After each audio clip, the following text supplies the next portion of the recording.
Buenas tardes.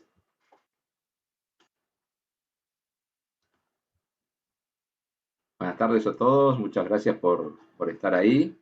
Es un placer compartir con ustedes este momento sobre algo tan interesante para ustedes y para mí también, a lo cual me vengo dedicando hace muchos años. Vamos a esperar unos minutitos más para que la gente se vaya incorporando y vamos a empezar con la charla. Muchas gracias.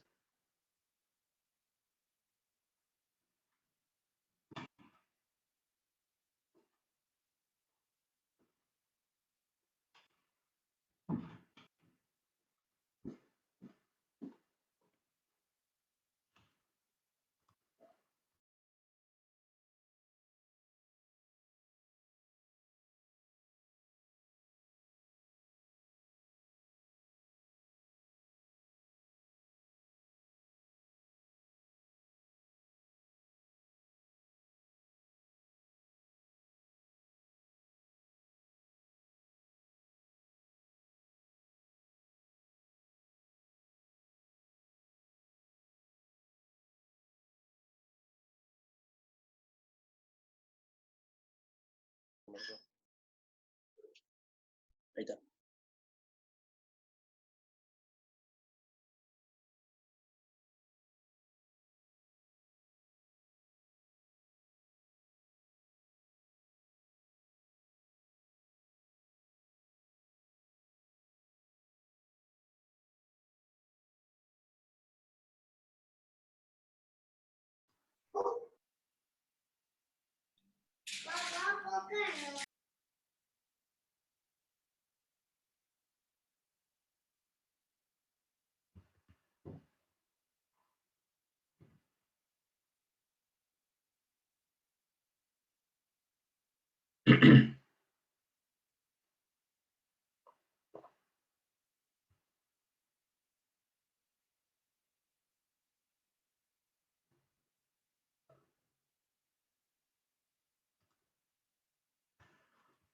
Bueno, buenas tardes a todos. Nuevamente, muchas gracias por estar acá, por dispensar estos momentos para compartir un tema que creo que a ustedes obviamente las afecta y las preocupa. Y yo ayer estaba hablando con la hija de una paciente y me dijo algo que me obligó a cambiar un poquito el formato de la presentación que tenía pensada hacer.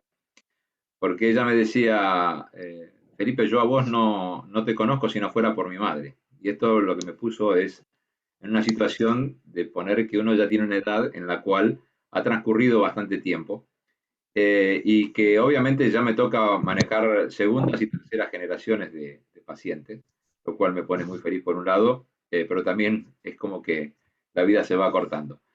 Pero por eso quiero modificar un poco la presentación de esta charla y quiero contarles un poquito primero, hacer una introducción acerca de quién soy yo y por qué hablo de este tema, que en verdad me apasiona hace más de 30 años, pero quizás muchos de ustedes no escuchó hablar de mí en los últimos tiempos.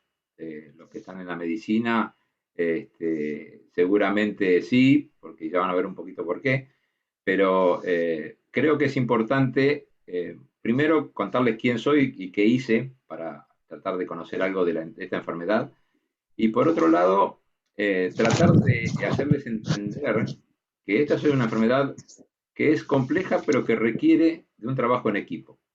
Y el primer equipo que tenemos que tratar de implementar es el equipo, el binomio entre la paciente y el médico. Hace unos 10 o 12 años atrás, en un Congreso Mundial de Endometriosis, el lema del Congreso era la paciente como socia. ¿Por qué? Porque se había entendido de que la mejor manera de poder obtener buenos resultados con los tratamientos era que la paciente participara en las decisiones. Y ya vamos a ver un poquito cuánto es lo que juega esto en el rol del diagnóstico, el tratamiento y de algo mucho más importante, que es el seguimiento a largo plazo de esta enfermedad. Vamos a ver un poquito la presentación. Eh, Puse este título porque me pareció que es muy importante. Hay que tratar de entenderla la enfermedad. A veces los médicos no estamos muy apurados y no tenemos tiempo de poder explicar. Y un poco la función de este webinar es de brindarles a ustedes información que es distinta a la que podemos obtener en el consultorio. ¿Por qué? Ya van a ver un poquito en la presentación, pero yo a los 2 o 3 años de empezar a hacer cirugía ginecológica, veía que había un problema porque muchas de las pacientes tenían endometriosis y yo me daba cuenta que me excedía la problemática que tenían muchas de estas pacientes. Y empecé a trabajar con una psicóloga, la doctora Patricia, la licenciada Patricia Colombre, en el Hospital Rivadavia, y empezamos a ver que realmente había mucha demanda de un abordaje interdisciplinario. Y así fue como creamos algo que se denominó el Endometriosis Group de Argentina. Eso fue en el año 1993. Durante más de 15 años hicimos reuniones mensuales con las pacientes. Esto era, en ese momento era presencial, no es como ahora que estamos en un área virtual, sino que era presencial. Y lo que veíamos era una problemática que iba mucho más allá de la enfermedad en sí y del aspecto médico solamente. Entonces actuamos un poco tratando de guiar, orientar y brindarle contención a las pacientes porque veíamos que en muchos casos ni siquiera eran entendidas en su propia casa. Y vamos a ir viendo un poquito de este tema. Como ustedes ven ahí, yo empecé mi residencia en el Hospital Rivadavia en el año 87. Y acá incluso hay una colega y gran amiga mía que está acá presenciando, la acabo de ver recién acá en la pantalla, que es la doctora Claudia Batista.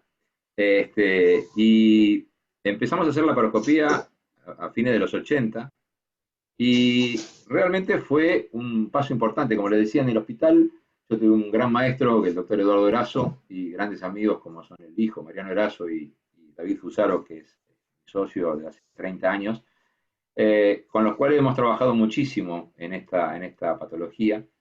Y realmente lo que fuimos viendo era que nos excedía, que iba mucho más allá. Y alguien a quien yo le tengo un enorme respeto y una admiración profunda es alguien que ya no estaba entre nosotros, que es ustedes ven acá en la imagen, es el profesor Aníbal Acosta, quien fue mi mentor, el que me abrió las puertas para ir a capacitarme al exterior, a uno de los centros más importantes de cirugía ginecológica y de endometrosis, puntualmente, porque es un grupo de 3 hermanos, los hermanos Kamran, Sina y Farnejat, que tenían su centro en ese momento en Atlanta, hoy tienen también en la sede en la Universidad de Stanford, en California. Y con ellos aprendí mucho de esta enfermedad y aprendí también a ver otros aspectos que excedían, como les decía, a lo meramente quirúrgico, porque la endometriosis no es una enfermedad únicamente ginecológica, sino que el Parlamento Europeo ya hace más de 10 años la declaró una enfermedad social. Esto es una enfermedad que es importante su prevalencia y es importante hacer el diagnóstico precoz, y para eso se han invertido a nivel de la Unión Europea muchos miles de millones de euros para poder hacer un diagnóstico precoz, y vamos a ver un poquito qué fue lo que pasó. Acá tenemos una de las primeras reuniones que hacíamos en el Endometriosis Group, en nuestra sede de ahí del consultorio en la calle Santa Fe.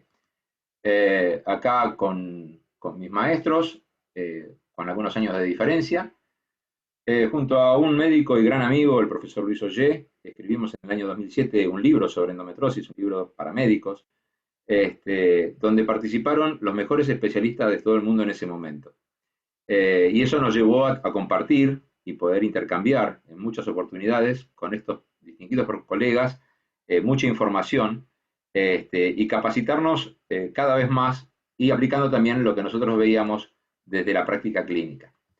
Y estas dos personas son dos personas que son pacientes portadoras de endometriosis y que en cada uno en su lugar desarrolló algo muy importante.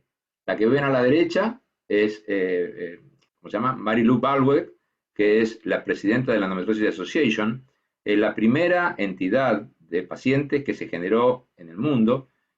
Nació en Wisconsin, en Estados Unidos, todavía sigue funcionando y firmemente. Y la otra persona es Long Hummelstock, que fue la secretaria de la Sociedad Mundial de Endometriosis y que participa activamente en el grupo de tarea para el desarrollo de la atención, prevención y contención de las pacientes a nivel mundial de esta sociedad. El profesor Jacques Donnet, con quien también nos une una gran amistad, es una de las personas que más ha desarrollado el tratamiento de la endometriosis y su relación con la infertilidad, a tal punto de que es uno de los pioneros en el desarrollo de lo que se llama el ovario artificial. Después hemos compartido con muchos especialistas a nivel mundial, hemos hablado en muchos lugares, hemos compartido, acá tenemos otra de las personas muy importantes, es Eleus Mendonça, que es la representante, sigue siéndolo, pero era muy activa en ese momento, la representante de la Endometriosis Association en Brasil, con quien hemos tenido acá en Argentina muchísimas interacciones y le hemos invitado a muchos congresos que hemos participado, y realmente siempre entendieron que nosotros tratábamos de darle un enfoque más sobre el paciente que sobre la patología. Y eso nos pareció que era una cosa muy, muy importante. Y a lo largo de todos estos años, los últimos 10 años, hemos dedicado mucho tiempo a la capacitación y hemos viajado por toda Latinoamérica y Centroamérica capacitando profesionales sobre este tema y otros temas dentro también de la ginecología. Y también la parte linda, la parte asistencial que uno hace voluntariamente. Hemos trabajado con gente en el sur de la Argentina y acá tengo uno de los mejores recuerdos y que siempre lo vi muy vívido, que es la doctora Mercedes Gondra, que fue paciente mía cuando ella era residente en el Hospital Rivadavia. Logramos un embarazo y esa que tenemos acá es su hija, que es la que hoy ven, pero bueno, esa la traje al mundo yo, y realmente es muy interesante ver la evolución. Ella hoy es una especialista destacada en fertilidad y en cirugía ginecológica y en endometriosis en los Estados Unidos, en la ciudad de Phoenix, en Arizona. Y esto tiene que ver un poco con lo que les decía del paso del tiempo. Hay mucha generación joven que probablemente no hayan escuchado mucho de mí, pero porque justamente hemos pasado a otra generación. Hemos trabajado en el hospital, en el consultorio, con los residentes, con gente muy amiga, compañeros de residencia, como es el doctor Fernando Ackerman, un distinguido especialista en medicina reproductiva en los Estados Unidos, con quien fuimos compañeros de residencia, y aún hoy mantenemos una gran amistad. Y esta persona que nos hace el gestito de idea, realmente fue un poco la que marcó la idea de cuál es la función que debe tener hoy el médico en el diagnóstico y el tratamiento y el acompañamiento de la mujer. Básicamente es como el coach que está en el ringside del boxeador o el técnico de fútbol que le está dando las indicaciones al jugador que va a entrar. Básicamente el médico tiene que orientar a la paciente y brindarle una capacidad para poder entender de qué se trata la enfermedad en primer lugar, porque si uno no entiende lo que le pasa, es difícil que pueda aceptarlo y ver cómo poder encontrarle soluciones. Y esto es muy importante, ¿por qué? Porque en la vida uno va a encontrarse con situaciones difíciles y que tiene que estar dispuesto a hacer esfuerzos, ¿sí? Y hay una frase muy interesante que dice que si querés tener lo que nunca has tenido, tenés que hacer lo que nunca has hecho. Y esto es muy importante, ¿por qué? Porque las cosas en la vida se logran con esfuerzos, ¿sí? Nada es gratis, nada viene de arriba. Y ustedes me van a decir, bueno, pero yo tengo una enfermedad y yo no quiero tener la enfermedad. Es verdad, pero creo que a cada persona en el planeta le ha tocado alguna cosa. El que no tiene hipertensión es diabético, el que no es diabético es asmático, el que es flaco porque es flaco, el que es gordo porque es gordo. Todos tenemos alguna situación por la cual no nos gusta o no nos gustaría tener y tenemos que abordarla y enfrentarla y tratar de superarla de la mejor manera posible. Y yo quiero hacerle con esto una pequeña incursión sobre una cosa personal. Yo hace casi 3 años cumplí un sueño que tenía desde muy chico, que era hacer el cruce de los Andes, a lomo de mula. Ustedes dirán, ¿qué tiene que ver esto con la endometriosis? Tiene que ver con el esfuerzo. Ustedes lo que ven ahí es algo que yo me armé, que es un caballo de madera. ¿Sí? ¿Por qué? Porque cuando tomé la decisión, eso era en el mes de mayo del año 2016, yo no me podía subir un caballo. ¿Sí? Así de sencillo era la cosa. Y me propuse que lo iba a lograr. Y estuve todo el año trabajando, ¿sí? Con preparador físico, haciendo un montón de actividades, ya yendo a andar a caballo, para tratar de lograr la meta, que era poder llegar a hacer el cruce de los Andes. Y lo hice y lo pude lograr. y me sentí terriblemente orgulloso de poder haberlo logrado. ¿Por qué? Porque me maté haciéndolo y acá acompañado con Juan Manuel Rigó, un gran amigo de la provincia de San Luis, y esta otra persona que es Juan Carlos, que es una persona no vidente, que también fue un ejemplo para mí, porque fue una persona que hizo el cruce de los Andes como infante, o sea, de infantería a pie, lo hicieron caminando, había un grupo de más o menos unos 20 personas que hicieron el cruce caminando, y esta persona no vidente lo hizo a pie. Entonces, esto se los pongo como ejemplo de que las cosas se pueden lograr cuando uno se las propone. Y esto, ante el enfrentamiento de una enfermedad, es muy importante. ¿Por qué? Porque ustedes tienen que primero pensar en valores, ¿sí? Pensar en objetivos y pensar. Pensar es muy importante, tener en claro qué conceptos uno va a hacer. Trabajar en equipo, eso es muy importante. Estar dispuesto a enfrentar y pelear por lo que uno quiere. Buscar siempre referentes en las mejores de las áreas como punto objetivo para poder lograr la meta que uno tiene. Y obviamente también hay que celebrarlo cuando uno lo logra. Eso es muy importante porque también el éxito ocurre, a veces tarda, a veces es lento, a veces va por caminos un poco más sinuosos, pero siempre uno puede lograrlo en la medida en que se lo propone. Esto es el primer mensaje que me gustaría dejar. Cuando hablamos de endometriosis hablamos obviamente de un problema y como les decía, uno tiene que fijarse objetivos, cuáles son las cosas que uno tiene que lograr. Para eso vamos a necesitar tener valor y valores, establecer un esfuerzo que vamos a tener que hacer para muchas de estas cosas y vamos a hablar un poquito de en qué consisten los tratamientos, porque no solamente operarse o tomar una pastilla, sino que es un cambio de hábito, es un cambio de línea de pensamiento, es un cambio de empezar a aceptar que tenemos una problemática y que hay que resolverla, ¿sí? Se puede resolver y uno puede tratar de obtener una muy buena calidad de vida en la medida de que uno se proponga bajarse las expectativas. Si uno pretende ser la mejor persona del planeta, es bastante difícil poder llegar a lograrlo, aunque uno estuviera sin patología. Entonces, lo importante entonces en la vida es el esfuerzo, el trabajo, fijarse objetivos y valores. Es muy importante la contención de los amigos, de la familia y del cuerpo profesional.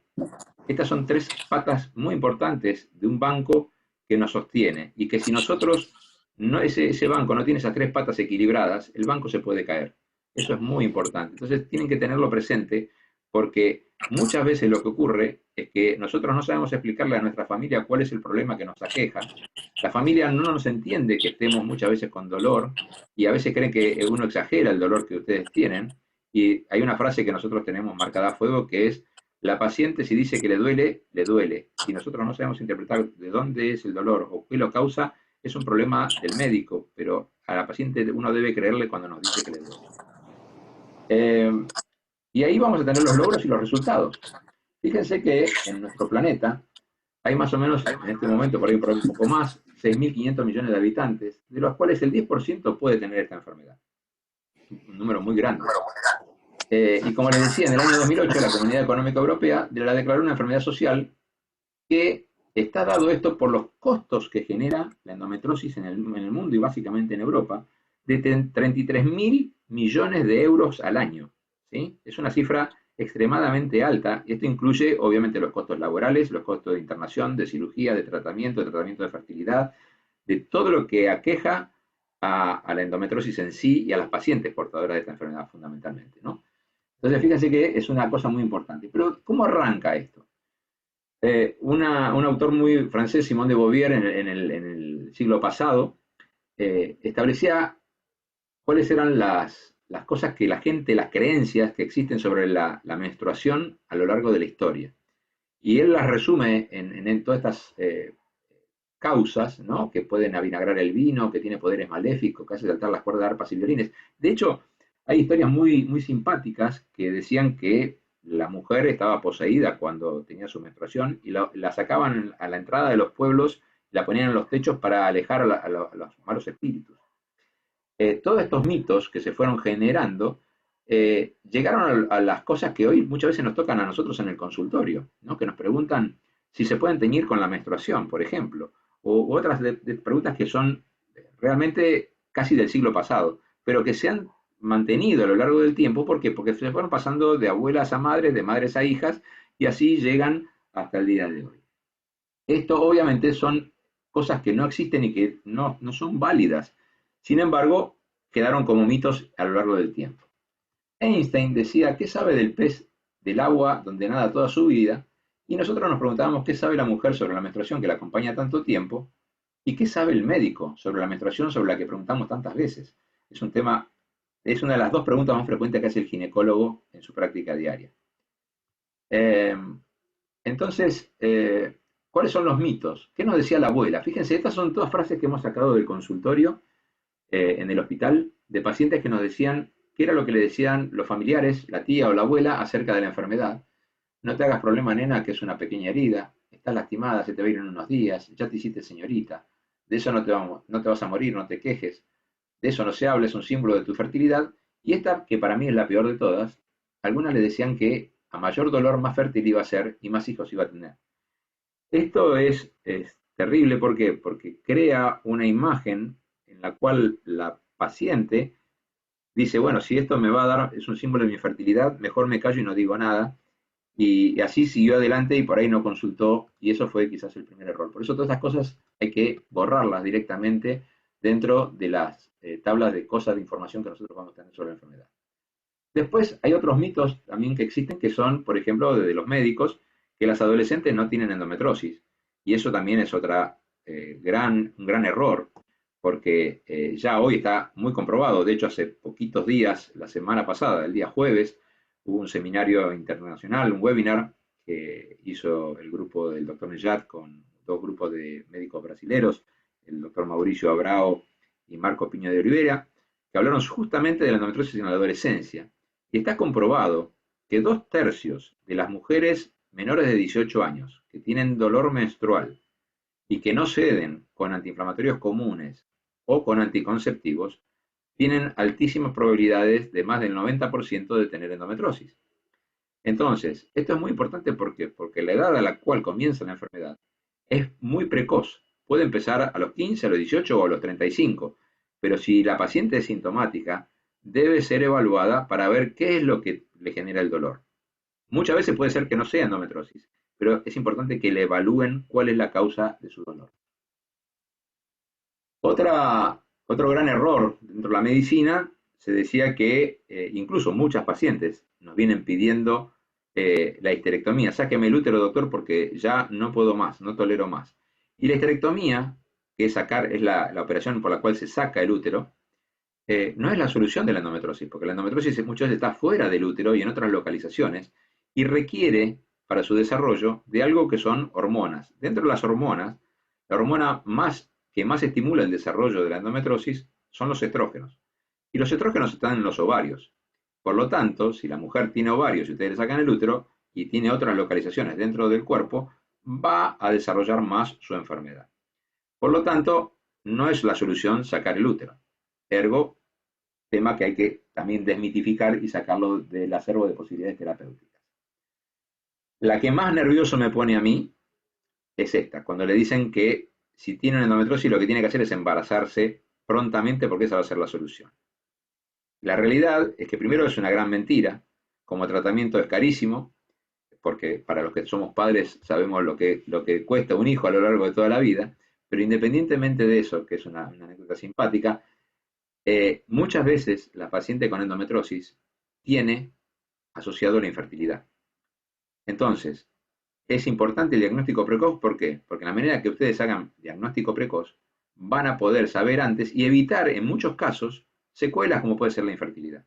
Entonces, es muy importante no plantearle, yo he tenido anécdotas varias, pero la más insólita es una paciente de 16 años que me llega a la interconsulta, porque había ido a ver a otro especialista, que sin ningún tipo de método diagnóstico, solamente con el interrogatorio, le había dicho que ella podía tener endometriosis y que lo que tenía que hacer era embarazarse. La chica no tenía ni pareja, con lo cual fue con un problema y salió con tres, ¿no? Porque le habían dicho que tenía una patología, que tenía que embarazarse y aparte no tenía pareja. O sea que realmente era una cosa descabellada, si ustedes lo ven, pensar una adolescente que consulta al médico por esta problemática, realmente lo que busca es una solución y no que le digan una cosa que es realmente imposible de realizar. Entonces, esto hay que también desmitificarlo, el embarazo no cura la enfermedad, no ayuda a la enfermedad, esto viene de una teoría muy vieja en la cual los primeros tratamientos que se hicieron en la década de 1950 era dando gestágenos en alta dosis simulando lo que era un embarazo, y eso lo que lograba era medianamente frenar un poquito la endometriosis, pero de ninguna manera era un tratamiento, ni la solucionaba y mucho menos la curaba. Por lo tanto, también borrémosla. La otra frase también célebre es cuando no sabemos qué tiene la paciente, nos dice que le duele, y entonces, bueno, el dolor es parte de ser mujer, como tiene que doler la menstruación, tiene que doler el parto, lo cual son todas grandes mentiras, y ya vamos a hablar un poquito de la diferencia entre dolor y molestia.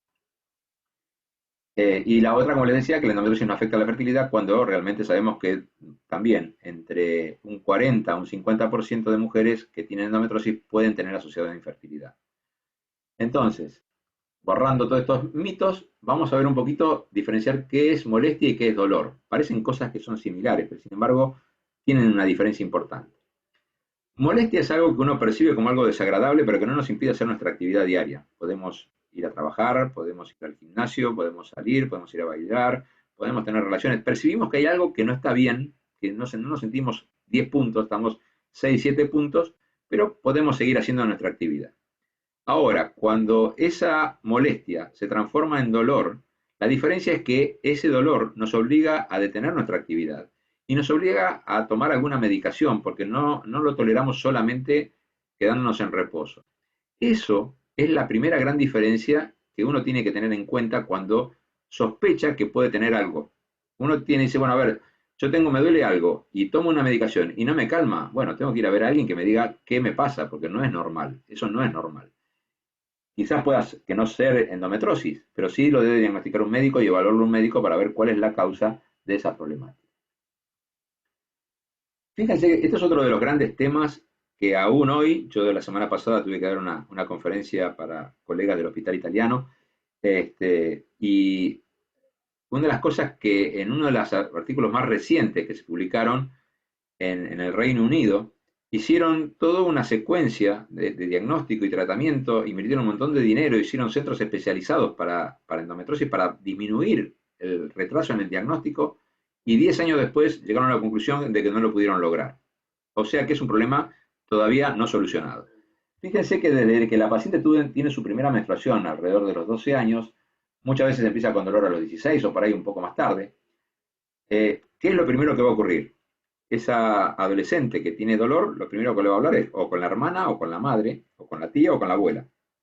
¿Qué es lo que le van a decir? Bueno, quédate tranquila, es normal, y le van a dar algún antiinflamatorio que dispongan en la casa. Muchos de esos antiinflamatorios son de venta libre, por lo tanto, pueden tomarlo.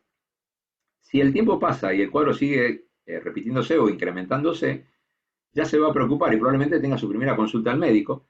Y el médico, en la medida que conozca la enfermedad, ustedes seguramente muchos de ustedes no habrán ido solamente a un médico, deben haber ido a unos cuantos médicos antes que pudieron encontrar un diagnóstico.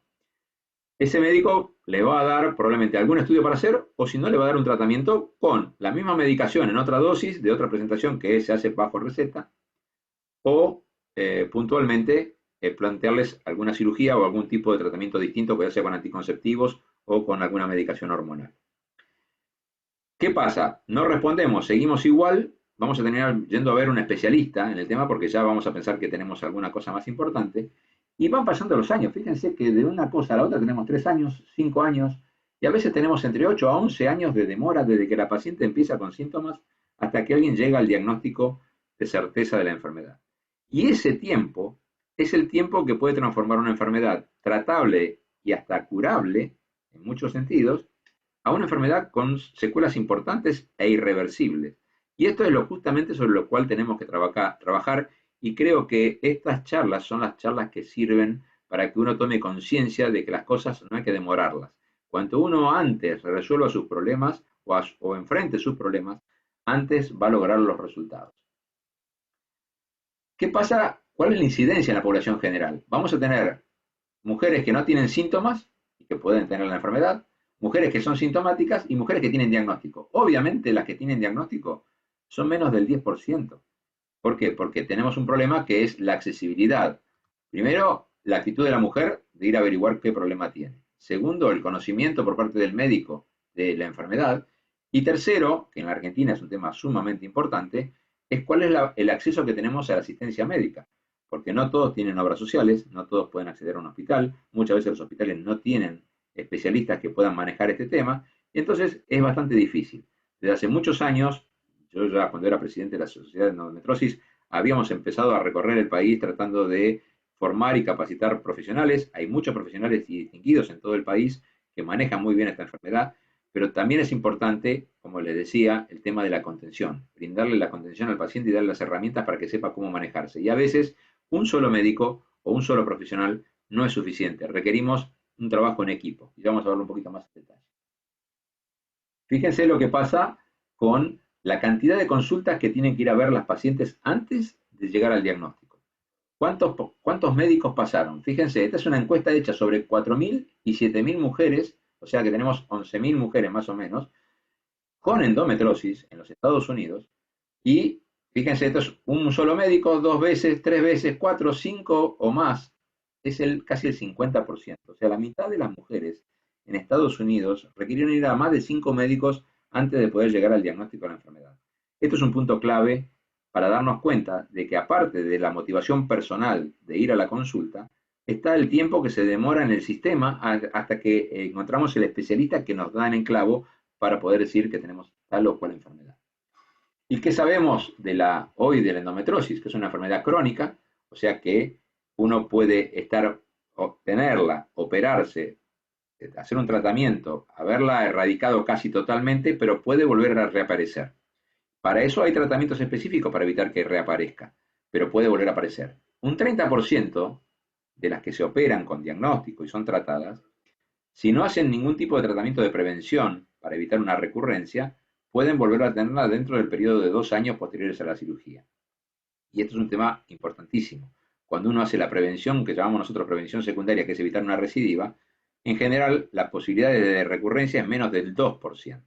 Y esto es un dato sumamente importante y que nos deja tranquilos porque a veces los tratamientos son a largo plazo.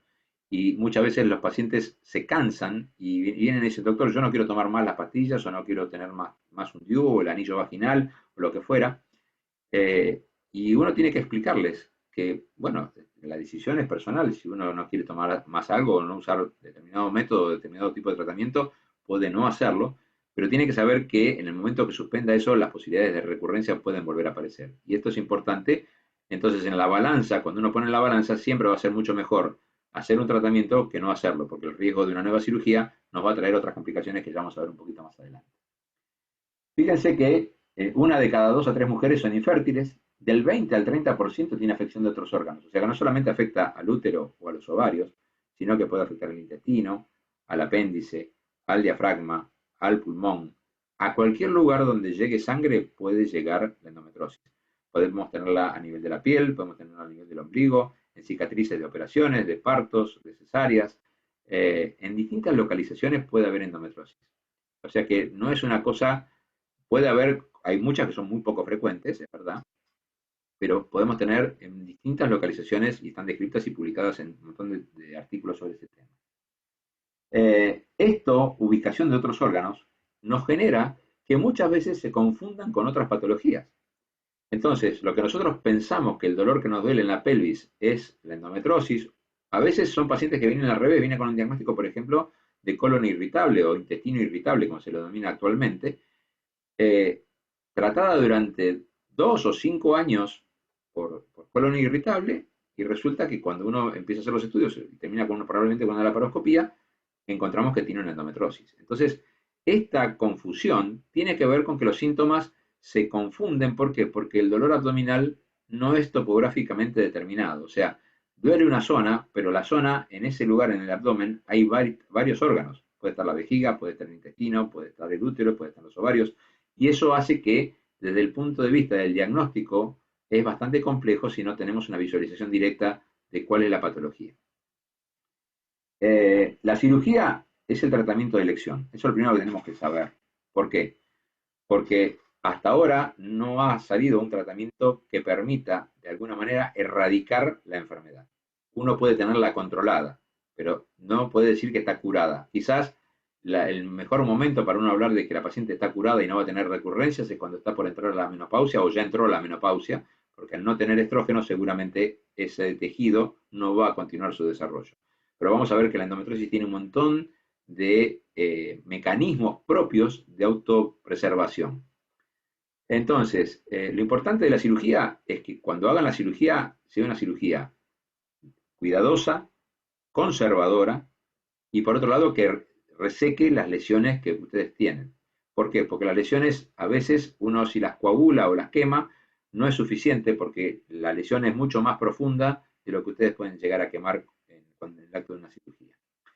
La gran mayoría, le diría, requieren tratamiento médico posterior para evitar justamente la recurrencia. Y eh, el diagnóstico, como les decía, es quirúrgico. Los diagnósticos por métodos complementarios, como puede ser la ecografía, la resonancia, la tomografía, son solamente sospechas diagnósticas. No tenemos diagnóstico de certeza. La certeza no es que la da la cirugía. Lo da la cirugía que nos permite tomar una muestra, una biopsia de la lesión, que consideramos que es una lesión sospechosa de endometriosis, y lo confirma el patólogo. Ese es el método de certeza en el diagnóstico de la enfermedad. Todo lo demás son sospechas. Entonces, si uno tiene que indicar un tratamiento a un paciente, no le puede indicar un tratamiento por una sospecha, sino que lo tiene que indicar cuando tenemos la certeza de que tiene esa enfermedad. Entonces, esto es muy importante. Hay que pedir los estudios, hay que evaluar muy bien al paciente. A veces uno puede encontrar un quiste en un ovario, pero el quiste en un ovario puede ser mucho más o puede ser mucho menos. Pero tenemos que estudiar todo el resto de los órganos que pueden estar involucrados para quedarnos tranquilos que cuando vamos a abordar la cirugía, lo que vayamos a hacer va a ser lo necesario y lo suficiente. Si nosotros minimizamos a la cirugía y solamente nos quedamos con una ecografía, es probable que cuando entremos a operar a esa paciente nos quedemos cortos, porque nos vamos a encontrar que a veces la enfermedad nos supera. Es como ir a la guerra y pensar que, bueno, somos un grupo de élite, pero enfrente tenemos 150.000 soldados y, bueno, evidentemente vamos a perder esa batalla. Entonces, es muy importante cuando el cirujano va a operar saber qué es lo que va a operar y armar un equipo acorde a lo que se necesita. Por eso el trabajo en equipo es muy importante y a veces el ginecólogo solo no le alcanza. Tiene que haber un cirujano general, tiene que haber un urólogo o un especialista en cirugía colónica. ¿Por qué? Porque muchas veces pueden estar afectados otros órganos que tenemos que resolverlos en el mismo acto quirúrgico. Eso es muy importante. Y el tratamiento médico no es solamente por 3 o 6 meses, eso puede ser un tratamiento específico, pero después hay que mantener al paciente por más tiempo y ver qué es lo que pasa. ¿Cómo se genera la enfermedad? Este quizás siempre es el gran mito. ¿Y de dónde me viene? ¿Mi mamá tuvo o no tuvo? Hay una relación hereditaria. Madres que tuvieron endometriosis pueden tener hijas que tengan endometriosis, pero hay una teoría que es la más aceptada y que ya va a cumplir 100 años dentro de poquito, que es la de la menstruación retrógrada. Toda mujer cuando menstrua, así como ustedes ven la salida de sangre menstrual a través de la vagina, también pasa a través de las trompas de falopio a la cavidad abdominal. Si ustedes le hicieran una laparoscopía durante su ciclo menstrual, ustedes van a encontrar dentro del abdomen sangre menstrual. Esa sangre es una sangre que normalmente el sistema inmunológico del cuerpo, que está comprobado puesto por macrófagos y un montón de células, lo que ustedes han escuchado seguramente ahora, los linfocitos T y B que hay por el tema del COVID, son el sistema inmune que van a atacar a esas células que las consideran como que son extrañas y por lo tanto las van a eliminar. Cuando el sistema inmune no funciona adecuadamente, permite que esas células se perpetúen en el lugar. Esas células tienen características especiales. La célula del endometrio es una célula que tiene una muerte celular programada, o sea, tiene establecido que a los 28 días, si no hay un embarazo, ese endometrio se cae, ¿sí? Y es lo que produce la menstruación. Ahora, en la paciente con endometriosis, ese endometrio perdió esa capacidad de morir, es como si fuera un inmortal, un endometrio inmortal, que persiste y permite que pueda generar factores de crecimiento que le van a dar y lo van a nutrir, van a formar vasos nuevos que le van a nutrir con sangre y eso permite que la lesión crezca, aumente de tamaño, si es un quiste en un ovario que puede ser al principio de 1 centímetro, 2 centímetros, termina siendo de tamaños hasta donde puede llegar 30, 32 centímetros, puede ser del tamaño de un embarazo de término. Entonces, todo eso tiene que ver con el desarrollo de la enfermedad. Hay un montón de teorías, acá se las menciono, pero no viene al caso porque esto es más bien más técnico que otra cosa. Hay un montón de mecanismos de liberación de factores químicos de las células del sistema inmune que van a favorecer el desarrollo de la enfermedad en algunos casos y en otros no. Entonces, hablamos de factores endocrinos, factores ambientales. Esto es muy importante. En los últimos 15 años se ha desarrollado mucho este tema porque hay muchos tóxicos ambientales, entre ellos, por ejemplo, las dioxinas. Las dioxinas son productos que se obtienen de la combustión de los hidrocarburos, o sea, de la nafta, el petróleo y demás, que se fijan, tienen una alta afinidad por fijarse al tejido graso. Cuando se fija el tejido graso en el cuerpo humano, o sea, por ejemplo, ustedes, hay animales que están en el campo, en lugares donde hay zona petrolera, la zona, de la zona de Neuquén o del sur, donde hay pozos petroleros, puede haber ovejas, por ejemplo, que están contaminadas con dioxinas. Ustedes compran una oveja, la oveja la comen y ustedes se están incorporando las dioxinas. Esto está comprobado y se hicieron trabajos en monos, en África, en Kenia específicamente, donde expusieron a monos a dosis de dioxinas importantes. Obviamente esa exposición a las dioxinas generó en los monos el desarrollo de endometriosis y cuando se les sacó la exposición a esas dioxinas, esas monas volvieron a su estado normal. Esto también fue producto de un caso muy reconocido en Bélgica, donde había un tambo que estaba contaminado con dioxinas y veían, el profesor Jacques Donnet, que es el que le mencioné al principio de la charla, le llegaban muchas pacientes con endometriosis de una zona rural muy importante, ahí en Bélgica, y encontraron que esas pacientes tomaban leche de estos productos y estos productos estaban contaminados, las vacas estaban contaminadas con dioxinas. De ahí se empezó a desarrollar mucho la investigación de este tema, porque es un tema muy importante, y la contaminación ambiental no solamente las dioxinas, hay muchos contaminantes que son los que van a producir muchas veces lo que nosotros denominamos factores epigenéticos, o sea, son factores ambientales que modifican a veces hasta la estructura de los cromosomas y de los genes. Entonces, eso también favorece el desarrollo de la enfermedad. Dentro de los factores epigenéticos es importante ver que va a haber un montón de elementos y por otro lado va a haber factores predisponentes para formar quistes de ovario para pacientes que van a desarrollar lo que se denomina la endometriosis del tabique rectovaginal, que es una localización bastante compleja porque a veces lesiones muy pequeñas de 1 centímetro son terriblemente sintomáticas, son pacientes que a veces no pueden estar sentadas, a veces no pueden tener relaciones sexuales, a veces esto les dificulta muchísimo su vida normal y el diagnóstico tiene que ser buscado, porque realmente encontrar una lesión de 1 centímetro por ecografía es bastante complejo y el especialista o el médico que la atienda tiene que tener idea de que esto existe y cómo tiene que buscarlo. ¿Sí? Hay maniobras y herramientas técnicas para poder hacerlo, pero es importante que se piense en esto cuando la paciente tiene un dolor muy específico y muy puntual. Es como si tuviera un clavo que algo no se puede sentar porque en cuanto se sienta le molesta y mucho. Los quistes de ovario obviamente van a generar dolor en cualquiera de las dos fosas ilíacas, dolor persistente, permanente, molesto, que obviamente se va a incrementar mucho más con el ciclo menstrual. Eh, la adenomiosis. Sé que alguna de ustedes me mandó un mail ayer o antes de ayer sobre este tema. ¿La adenomiosis qué es? La endometriosis es el tejido endometrial que sale de la cavidad uterina y que se implanta en cualquier localización fuera del útero y en cualquier lugar del abdomen o el resto del organismo. Ahora, ¿qué pasa con la adenomiosis? La adenomiosis es la ubicación de ese tejido endometrial en el espesor o en la pared del útero. ¿Esto qué hace? Se forman como pequeños islotes, ¿sí? de sangre, que es la sangre menstrual, que obviamente va desarrollándose en cada uno de esos islotes, y lo que hace es alterar la pared del útero, que es un gran músculo, el útero es un gran músculo, que obviamente uno de los mecanismos que tiene para cohibir la hemorragia del sangrado menstrual es mediante la contracción, y esa contracción son esos calambres que muchas veces ustedes refieren cuando tienen en pleno ciclo de la menstruación, tienen esos dolores que son como calambres, tienen que ver con esa contractilidad que tiene el útero, pero que en las pacientes que tienen adenomiosis, esa contractilidad está alterada porque tienen cosas que están en el medio de las fibras musculares y que no les permite retraerse adecuadamente. Entonces, muchas veces estas pacientes, aparte del dolor, tienen sangrado que a veces es bastante importante. Entonces, los tratamientos son distintos, hay que tratar de buscar un mecanismo por el cual la paciente menstrue menos y eso hay que evaluarlo en función de qué cantidad tenga de lesiones y cuál sea la ubicación. Por eso cada médico va a evaluar en función de cada caso.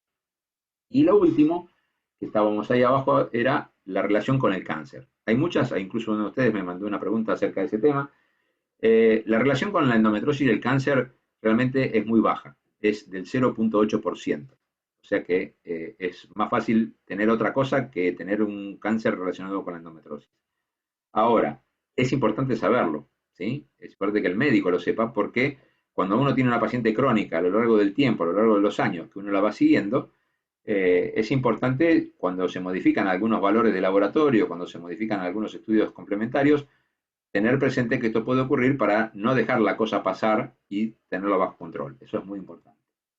Dentro de la metodología diagnóstica, ustedes van a ver que tenemos desde lo más sencillo, desde el examen ginecológico, que nos aporta información muy, muy importante, porque obviamente los pacientes con endometriosis, en general, cuando hay compromiso de la pelvis, el útero deja de ser móvil, está bastante fijo, es molesto, el examen ginecológico puede ser incómodo.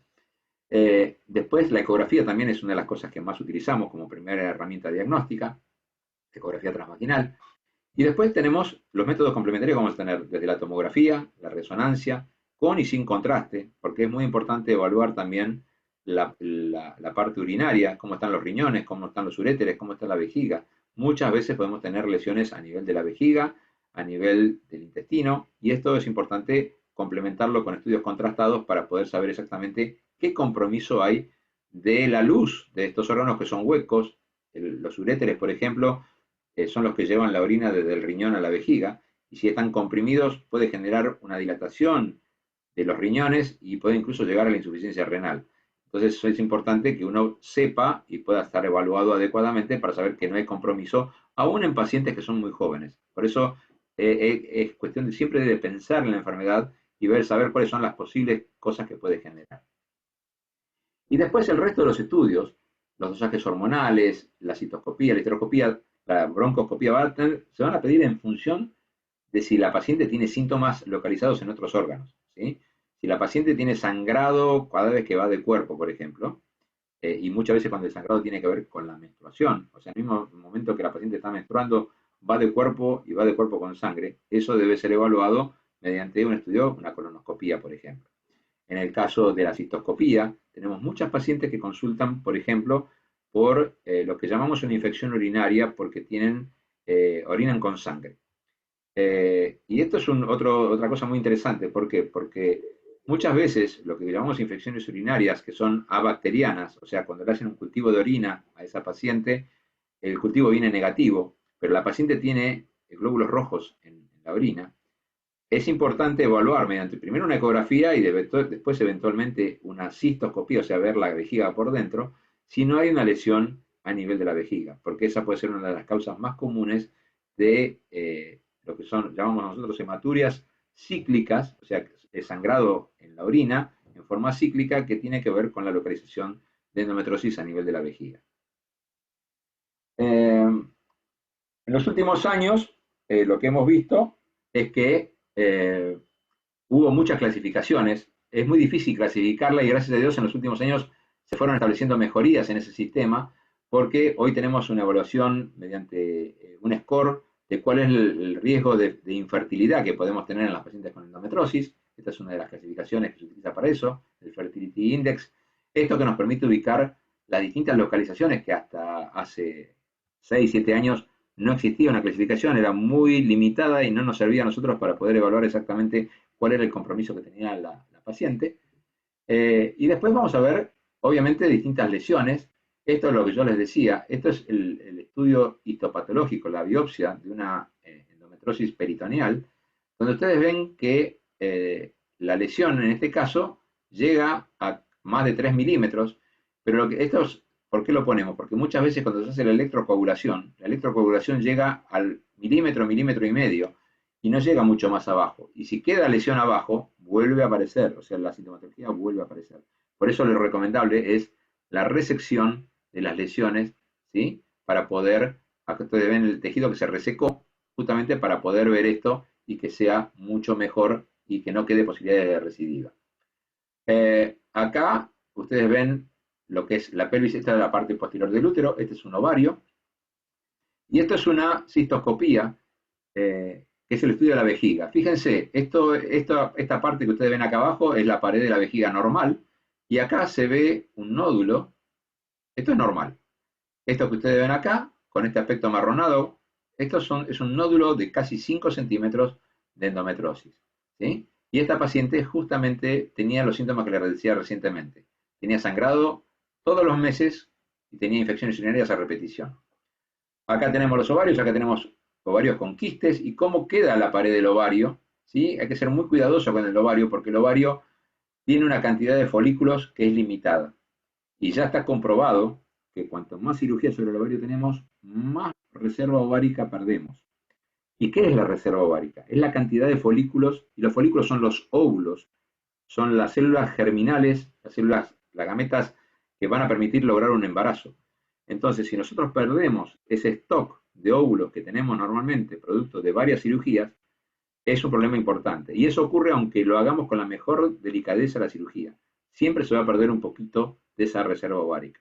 Por lo tanto, ya desde hace más de 10 años, es parte de la obligación de los médicos ofrecerle e informarle al paciente la posibilidad de preservar esos óvulos cuando una paciente ya tiene más de 2 cirugías previas realizadas por endometriosis. Porque sabemos que en general vamos a terminar con una falla ovárica prematura y vamos a tener una dificultad para lograr un embarazo. Entonces es muy importante prevenir todo esto y trabajar desde antemano y no llegar ya cuando la cosa está constituida y es todo un problema importante. Eh, la ecografía nos va a permitir ver esto. Esta parte que ustedes ven acá blanca corresponde a un ovario normal, estos son folículos normales, pero esto que se ve acá es un pequeño endometrioma, es un pequeño quiste endometrósico del ovario. Y acá se ve exactamente lo mismo. Y esto es el trabajo que yo, uno de los tantos trabajos que hay publicados, en los cuales se observa una disminución de la reserva ovárica, producto, ¿sí?, de las cirugías previas, y esto se mide, por un lado, con el conteo de los folículos mediante la ecografía, y por otro lado, mediante un dosaje hormonal de la hormona antimülleriana. Esta es una hormona que tiene un valor de corte en general que se recomienda que sea por arriba de 2,5 picogramos por mililitro, y que cuando está por debajo de esto, en general, uno ya sabe que esa paciente está empezando a hacer una insuficiencia ovárica y debe uno tomar medidas para evitar las secuelas. Acá tenemos ya quistes mucho más grandes para que ustedes se grafiquen, pero para que vean en sí puntualmente de qué se trata. Y esto es una endometriosis de la vejiga vista desde la parte no de adentro de la vejiga, sino vista de afuera. Como ven, es un aspecto bastante feo en el sentido de que uno ve que hay mucha inflamación en esto, ¿sí?, y mucha infiltración. Entonces, esto es parte de lo que genera el dolor, la molestia y todos los síntomas que genera la endometriosis. ¿Y qué hacemos una vez que hacemos la cirugía?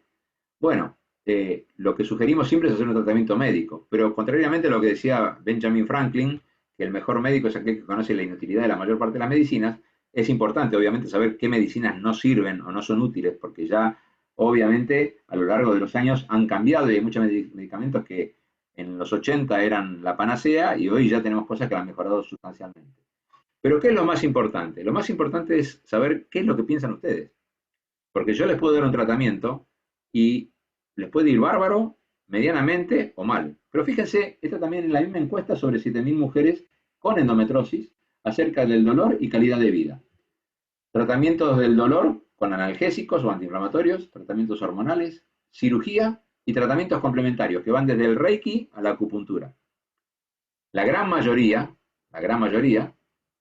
sugirieron que el tratamiento fueron levemente o casi nada efectivos. Y esto es el punto fundamental y crítico quizás que se tiene que llevar a esta charla. El médico no es mago, es médico. ¿Cuál es la idea? Que tenemos que buscarle en conjunto con ustedes cuál es el punto o la medicación justa, con la dosis justa, con un complemento adicional que tiene que ver con la calidad de vida. La calidad de vida no es un nombre figurativo, es que ustedes puedan tener las actividades que tiene una persona normal y que pueda disfrutar de su vida. Esto es su vida social, su vida laboral, su vida familiar, su vida de pareja. Ustedes tienen que poder hacer todo eso en forma normal. Eso significa poder salir con amigos, tener relaciones sexuales, casarse, no casarse, no importa lo que hagan, pero tienen que poder vivir una vida normal. Y a ese punto es el cual tenemos que llegar. Y muchas veces requiere cambios de hábitos. de alimentación, cambios de hábitos de actividad física, tiene que ver con cambios de hábito en cuanto a los modos de vida que tenemos. Muchas veces hay elementos o parte de la alimentación que nos van a jugar en contra. Y cuando uno asocia todas estas cosas, vamos a lograr una meta bastante aceptable en cuanto a calidad de vida. Entonces, ¿cuál es la finalidad del tratamiento médico posterior? Porque obviamente una vez que uno hace la cirugía va a sacar lo que ve, pero hay células microscópicas que no podemos ver. Y si esas células quedan y no hacemos un tratamiento complementario, podemos tener la recurrencia de la enfermedad.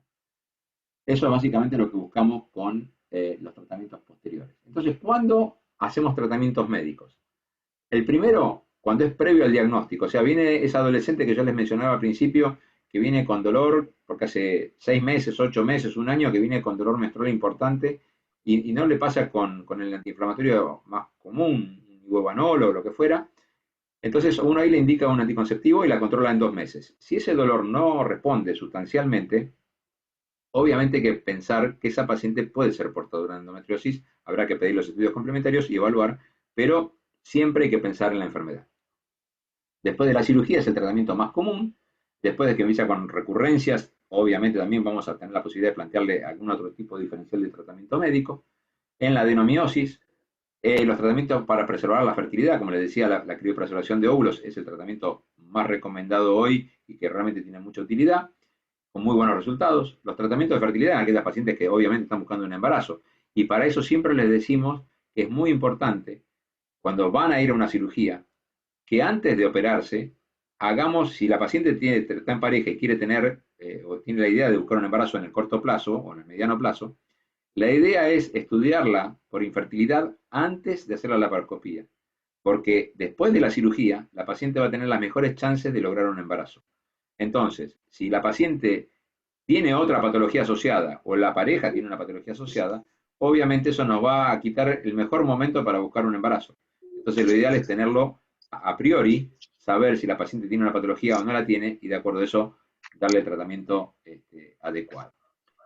Y bueno, la prevención secundaria, como les decía, es para evitar las recurrencias.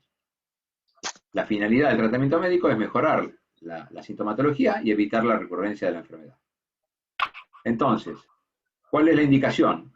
Disminuir la enfermedad y la progresión, el dolor pelviano, el dolor con las menstruaciones, el dolor con las relaciones sexuales, las adherencias, la infertilidad o la adenomiosis. Esas son las indicaciones. Factores para evaluar en el tratamiento, obviamente tenemos que tomar varias medidas, evaluar cuál es la respuesta al dolor. Esto es una cosa absolutamente subjetiva. Si yo les pregunto acá, ¿quién tiene el dolor más importante? Cada uno me va a decir que el dolor que cada una tiene es el dolor más importante. ¿Y eso por qué? Porque obviamente es absolutamente subjetivo. Cada persona puede evaluar solamente a sí misma. Entonces, lo que les planteamos siempre es evaluar qué pasa con ese dolor a lo largo del mes y a lo largo del ciclo menstrual mediante una escala analógica. Significa puntear de 0 a 10 todos los días. Como yo les digo, ponete una libretita en la mesita de luz y anotá cuando te vas a acostar cuánto dolor tuviste. De 0 a 10. Porque cuando llegan a la consulta, siempre el dolor que tienen es 11 sobre 10. Y a veces es muy raro que el dolor sea persistente durante todo el mes y más allá. Entonces, a veces después cuando vemos en esta evaluación, nos damos cuenta que hay 4, 5 o 6 días que el dolor es importante, pero el resto del mes el dolor es medio oscilante, es como que no hay muchas cosas. Y muchas veces corrigiendo estos factores asociados, como son el tema de la dieta, como es el tema de la actividad física y todo eso, tiene que ver con la mejoría de la sintomatología del dolor. Créanme que es así, cuando uno hace el trabajo conjunto, el resultado es totalmente diferente que tomar solamente una pastilla como tratamiento para una enfermedad.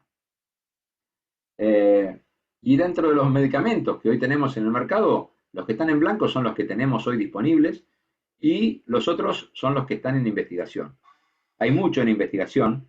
Quizás lo más interesante que hay tiene que ver con los probióticos. Los probióticos son parte de la flora normal del cuerpo humano, que cuando se altera, se ha visto que hay impacto en un montón de órganos, así como tenemos el más importante a nivel del intestino, lo tenemos también en la flora vaginal, en la flora a nivel del útero, cosa que también se desconocía hasta no hace muchos años. El útero se consideraba que era un área estéril y sin embargo hoy se sabe que hay una flora. Y por lo tanto, esto también se ve como una alteración que puede predisponer al desarrollo de la endometriosis. Por lo tanto, también se están haciendo estudios y trabajos sobre este tema que parece un tema muy interesante. Los tratamientos más comunes que se utilizan hoy en día son el uso de anticonceptivos, principalmente los anticonceptivos que no tengan estrógenos, pero a veces es necesario darle un anticonceptivo que tengan estrógenos. ¿Por qué? O porque tienen sangrado, o porque tienen algún otro síntoma asociado. Entonces el médico va a ser el que va a evaluar.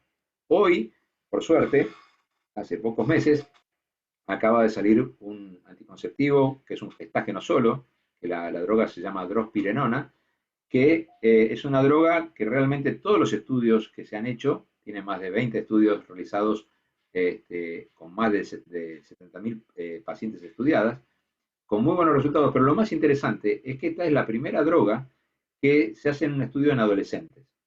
Y lo que se vio en las adolescentes que tenían dolor menstrual es que tomando el anticonceptivo, la reducción a los 6 meses era de casi el 80% de la sintomatología. Por lo tanto, es un tratamiento muy interesante, muy novedoso, porque realmente salió hace poco en el producto en el mercado y ya está aprobado tanto en Estados Unidos como en Europa. Por lo tanto, es una droga que disponemos hoy en la actualidad como una buena droga y que el costo es mucho más racional y mucho más razonable que los otros gestágenos que teníamos en el mercado, que están bastante por arriba. Y esto obviamente, más en la situación actual en la que está el país, no es un problema menor. Vamos a tener también los dispositivos intrauterinos, hay DIU que vienen con un gestágeno, con el levonorgestrel, que se usa bastante, mucho en las pacientes con adenomiosis, quizás es la indicación más precisa, pero también en pacientes con endometriosis que no pueden recibir medicación por vía oral, también es otra opción importante la utilización de este dispositivo intrauterino. Después hay otros productos como son los análogos del GnRH, que son productos que se usaban mucho en la década del 90, pero que tienen un alto impacto, primero por los costos y segundo porque producen mucha sintomatología carencial de estrógenos, que una mujer es como tener una menopausia a los 25 o 30 años y los síntomas no es lo mismo tenerlos a los 50 que tenerlos a los 25 o los 30. Por lo tanto, en general, salvo excepciones o situaciones que uno ve que no hay respuesta a los otros medicamentos, en general tratamos de no usarlos porque o usarlos por periodos cortos de tiempo, porque en general sabemos que son muy sintomáticas las pacientes. Bueno, esto es un poco para mencionarles. Fíjense, este es un trabajo muy interesante, que ya tiene algunos años, pero que muestra la recurrencia del dolor cuando la paciente recibió tratamiento con anticonceptivos, en la línea que está en celeste, y cuando no recibió tratamiento, el porcentaje de recidiva subió muchísimo más, ¿sí? A los 2 años, con una incidencia de casi el 2% de todas las pacientes con endometriosis. Esto es un porcentaje importante. Para ir cerrando, porque estamos justo en tiempo, y vamos a abrir ahora el panel para que le voy a pedir a las que quieran hacer preguntas que tienen la manito abajo para que la marquen y así deshabilitamos el micrófono. Como conclusiones, que siempre tenemos que pensar en toda mujer que presente síntomas como dolor en las relaciones sexuales o infertilidad, pensar en endometriosis. Siempre hay que creerle a la paciente cuando nos dice que algo le duele, por más que no sepamos cuál es la causa de ese dolor. El dolor no es normal, ¿sí? No hay ningún dolor en el ser humano que sea normal. Si no, no se llamaría dolor, porque si no nadie tomaría nada. Si el dolor fuera normal, no existiría tratamiento. Entonces tengamos que entender que el dolor, por más que sea menstrual, es anormal. O sea, el dolor hay que investigarlo y ver cuál es la causa. Debemos hacer los estudios básicos y los que nos permitan determinar la extensión real de la enfermedad. El diagnóstico siempre es quirúrgico mediante la anatomía patológica, la biopsia, y tenemos que tratarle siempre de ofrecer la mejor opción terapéutica a la paciente, ¿sí? Esto nos va a pasar en cualquier lado. Usted puede ver paciente con endometriosis en el Faro del Fin del Mundo en Ushuaia o en La Quiaca, ¿sí? Lo que hay que ver es quién le puede resolver el problema a esas dos pacientes. Si hay gente capacitada, fenómeno. Si no la hay, lo importante es ir al lugar de referencia que ustedes puedan tener más cercano o la gente que sepan que ustedes es la persona más idónea para poder resolverle su problema. Las cirugías no es un evento casual ni una cosa que no tenga ningún efecto deleterio. Siempre cualquier cirugía es un procedimiento invasivo y hay que cuidarse de no hacerlo al divino botón. Hay que tener mucho cuidado con eso y cuando uno hace una cirugía tiene que ser buscando el mejor resultado posible. Y bueno, el tratamiento médico tiene que ser posterior a la cirugía en general. Bueno, hasta acá llegamos. Esto es un poco lo que quería comentarles yo con esta charla. Volver a resaltar que es muy importante formar un vínculo con el equipo profesional que la va a atender para que ustedes puedan intercambiar cuál es la opinión y que sea aceptada la opinión de ustedes. Porque si ustedes dicen, mire, el tratamiento a mí no me responde, bueno, habrá que buscar otra cosa. Vamos con Alejo Paz. Le vamos a desmutear, a ver si podemos. Se había levantado la manito ahí recién. ¿Hay alguien que quiera hacer alguna pregunta, un comentario o algún aporte?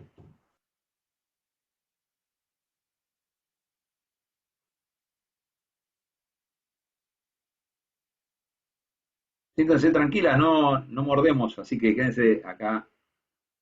Tenemos uno.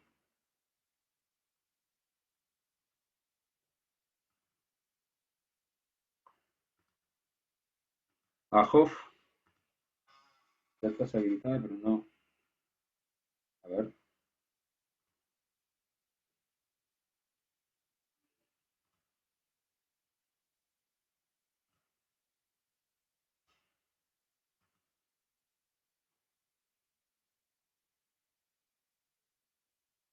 Oriana.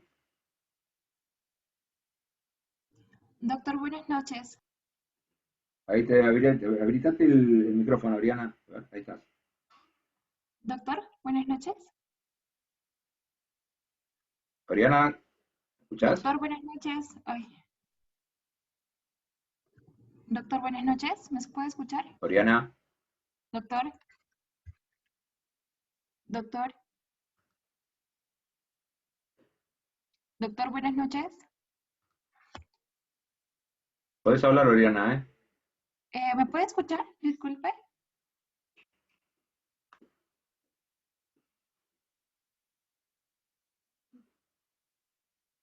Yo no te escucho, ¿por qué no te escucho? A ver, espera, dame un segundito, voy a ver algún problemita.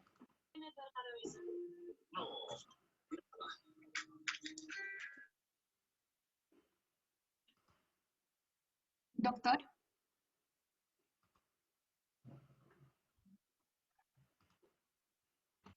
doctor, buenas noches.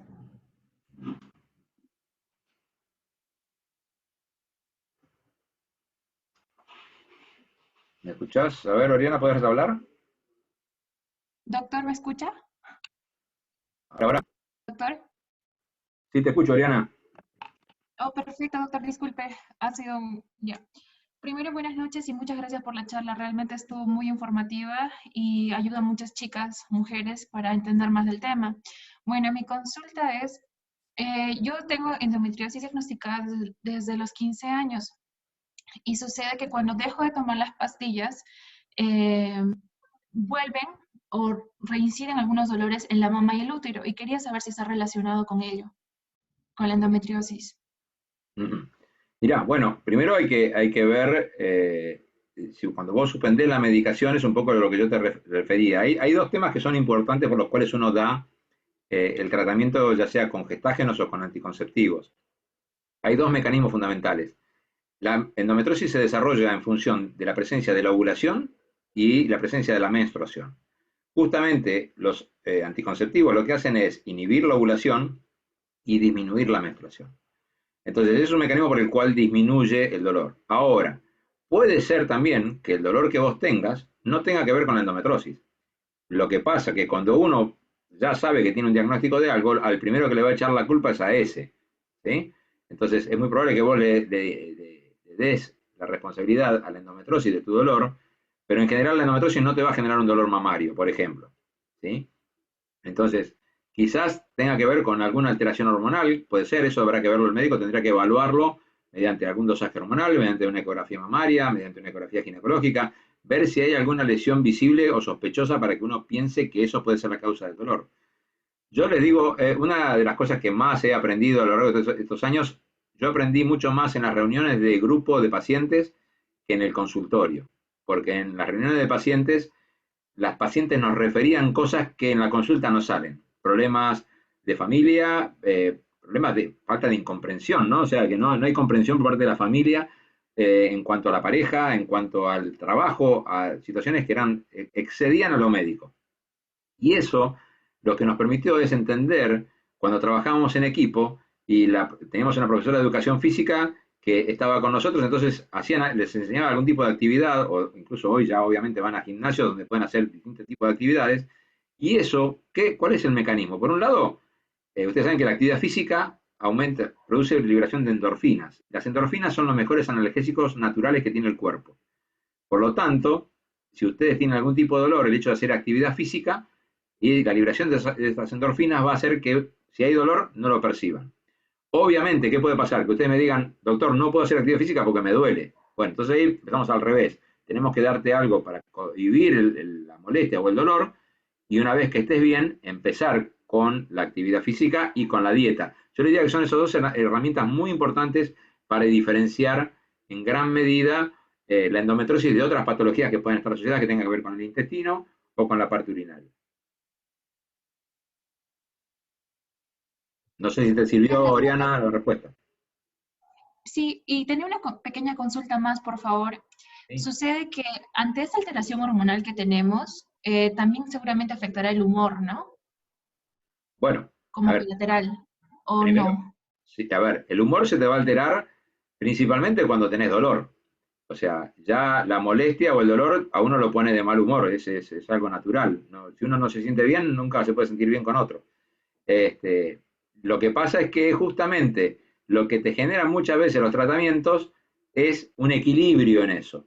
El gran desequilibrio en cuanto al estado de ánimo del paciente tiene que ver siempre en el momento en el cual 1 o 2 días previos a la menstruación, porque en ese momento el organismo naturalmente tiene una disminución de la producción hormonal, porque se va a producir la menstruación, bajan los estrógenos, baja la progesterona porque se va a producir el desprendimiento del endometrio, y esa oscilación hormonal es la que en muchos casos puede producir estos cambios en el humor. Perfecto, doctor, muchas gracias. Por favor. ¿Alguna otra pregunta? ¿Algún comentario? No sé si algún aporte.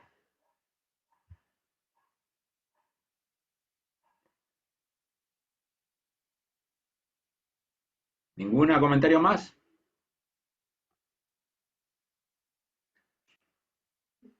¿Eh? Doctor, en el chat hay preguntas. A ver, espera. Vamos a ver.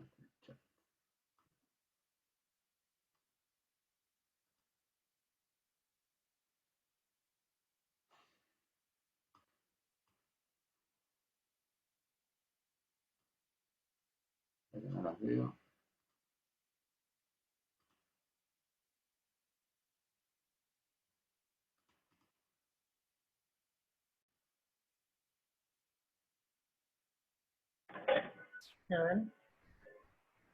A ver si me las pueden a decir verbalmente, porque no puedo abrir el chat.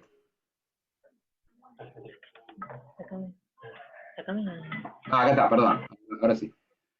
Eh, La proctorragia, me pregunta acá Delia, dice si la proctorragia puede estar asociada a la endometriosis. Como les mencioné anteriormente, sí, generalmente tiene que ver con una proctorragia que es cíclica, o sea que tiene que ver con cada ciclo menstrual. No es que la tenga permanentemente, sino que ocurre en proximidad o cerca de las menstruaciones, y eso es lo que uno debe sospechar que puede haber.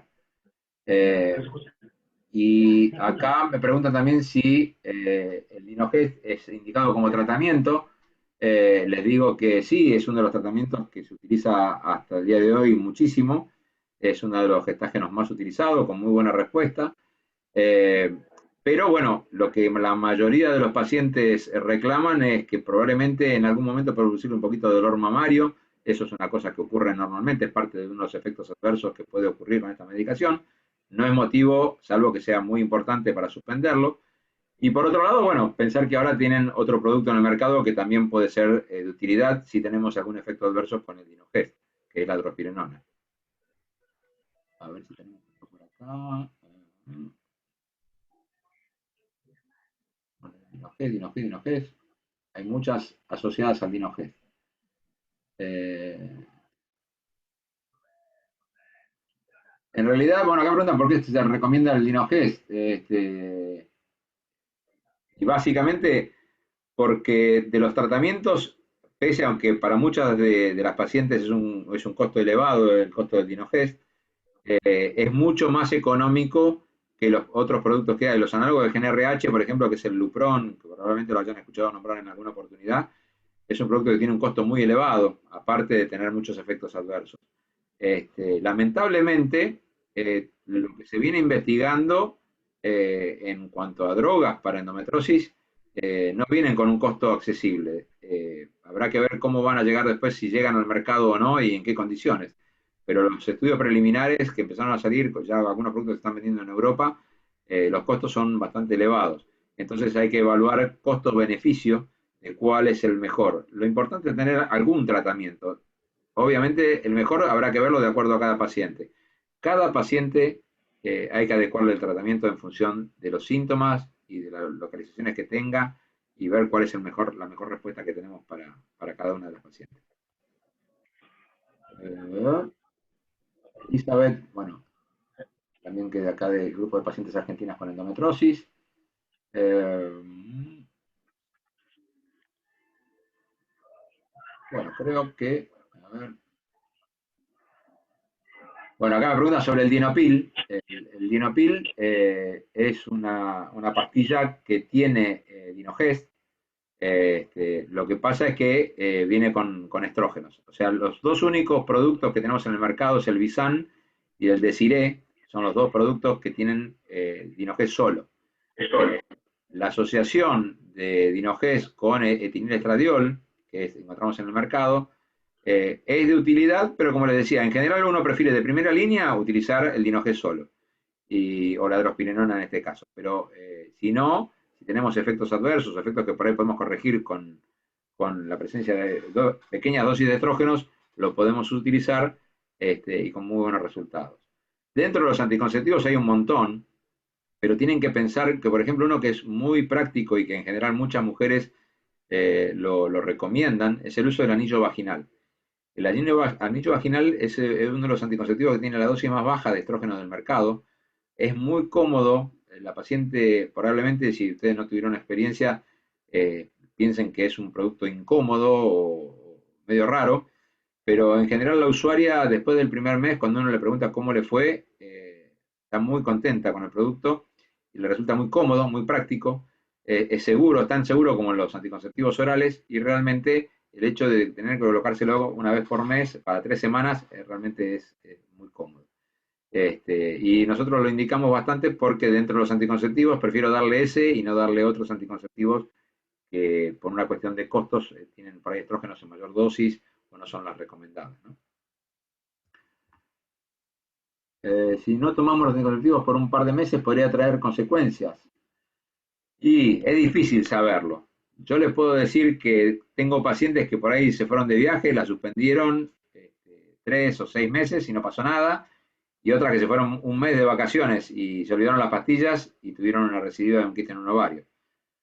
Es difícil poder determinar lo cual es. En general, lo que yo siempre les digo es, en la medida en que puedan, mantengan la medicación hasta cuándo. Por lo menos hasta que tengan decidido buscar un embarazo. Creo que el embarazo es un poco lo que nos marca el punto de quiebre de hasta cuándo uno va a hacer un tratamiento. Si ustedes no tienen ningún interés en buscar un embarazo, bueno, eso pueden ustedes decidir suspender la medicación antes, después, en el tiempo que ustedes consideren adecuado. Si la idea es buscar un embarazo, lo ideal es que estén lo más alejados de la enfermedad posible y la mejor manera es estar con medicación. Sin medicación, la posibilidad de recidiva es alta. Uh,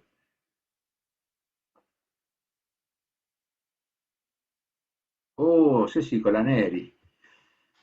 Eh, Qué lindo escucharte. Realmente estas son las cosas que a uno lo ponen contento.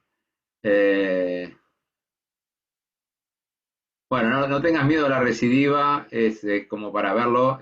Cecilia pone que, bueno, ella tuvo, la atendí yo, se operó con nosotros, hizo un tratamiento de fertilización in vitro, tiene a Manuel como consecuencia, y ahora quiere encarar otro, pero dice que está más cerca de la menopausia, cosa que dudo, pero bueno, no importa. Y le da miedo dejar de tomar los anticonceptivos por 3 meses. Obviamente, yo te diría que hay que evaluar un montón de factores, pero es poco probable que tengas riesgo de recidiva. Si el tema de los 3 meses es por el tratamiento, olvídate, no tenés ningún riesgo por ese tema. No hay problema por eso. Y a ver si hay otra más.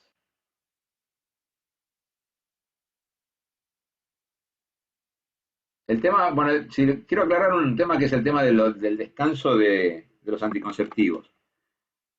No existe ningún descanso de los anticonceptivos. Si ustedes quieren dejar de tomarlo, lo pueden dejar de tomar, pero es un descanso personal, no es porque uno tenga que hacer un descanso. No existe ninguna indicación médica para que haya que suspender los anticonceptivos. O sea, que eso de que tienen que hacer, eso es una cuestión mental muchas veces de la gente, dice, bueno, no quiero tomarlo continuo un año, sino que me tomo 10 meses, 11 meses y me tomo un mes que no tomo. Bueno, fenómeno. Ahora, sepan también que el anticonceptivo, más allá de un tratamiento, tiene una función anticonceptiva. Entonces, si ustedes no van a tener relaciones, bueno, no hay ningún problema. Ahora, si van a tener relaciones, tienen que cuidarse con otro método, porque si no, el riesgo de embarazo va a estar.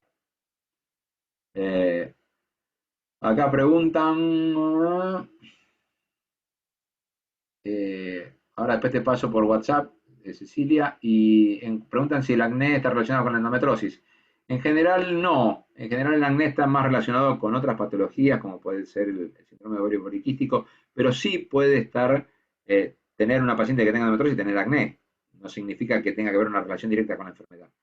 Y para esto también hay productos dentro de los gestágenos que mejoran bastante la piel, con lo cual a veces es mejor uno que otro para corregir si la paciente tiene asociado acné a la presencia de una endometriosis. Así que eso obviamente los médicos sabemos cuáles son los productos más apropiados para indicarle a cada paciente. Eh, un síntoma probable de alerta para tener endometriosis puede ser un dolor menstrual que va de 9 a 7. Sí, obviamente, cuando uno tiene dolor menstrual importante y el dolor no cede con los antiinflamatorios, es un tema como para pensarlo. Hay que evaluarlo. No pierdan nada con una consulta. Me parece que es importante sacarse la duda. Seguramente con un examen clínico y una ecografía o probablemente un análisis de sangre van a tener un dato importante para darle de respuesta al médico hacia ustedes y darles un poco más de tranquilidad y no que uno siga pensando o sospechando alguna otra cosa. Bueno, muchísimas gracias a todos. Y seguramente vamos a ver una nueva reunión por esta vía y van a estar todas notificadas. Quédense tranquilas y les agradezco a todos la atención y haberme dado este tiempo para poder charlar con ustedes. Un abrazo muy grande y nos vemos prontamente. Gracias.